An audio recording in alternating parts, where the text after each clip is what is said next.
And of course, the understated part of this entire episode is that the entire week was just serial liars who are very worried about the prospect that lies could once again return to Twitter, as though the bannings that Twitter has done have purified the platform of any untruths.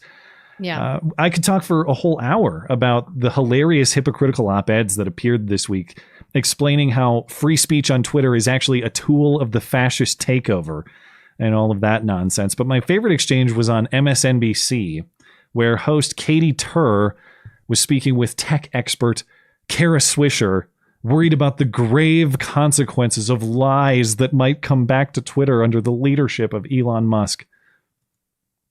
You know, when talking about this, it's kind of funny. Oh, Elon Musk wants to buy it, but sure. there are massive life and globe altering consequences for just letting people run wild on the thing. There are real and devastating consequences for using that platform to lie. And we've seen it. We've seen it happen. He was asked if there's a plan B, and he laughed and said, "There is."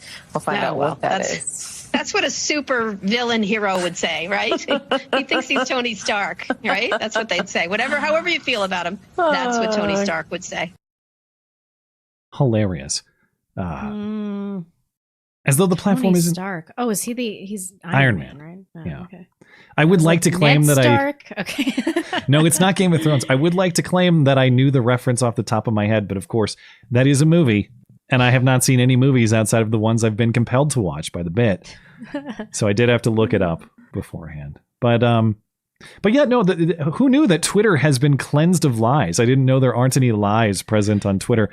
Yeah. That's a preposterous claim to make from people on the left who constantly are using social media to propagandize people and lie.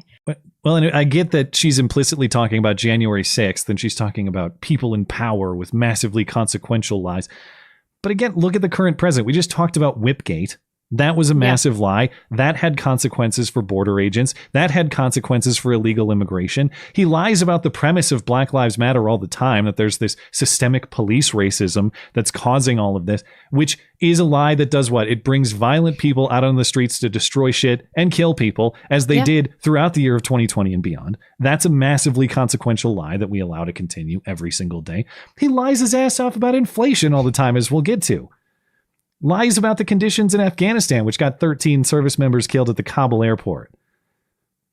I don't know.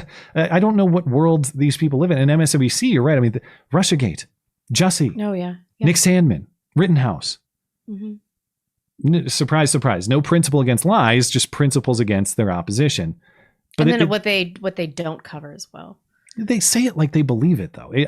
I buy her. Do you think they believe it? I honestly can't tell when she's saying, well, if Musk gets control of the company, people could lie again. It does come off as sincere, which is amazing to me.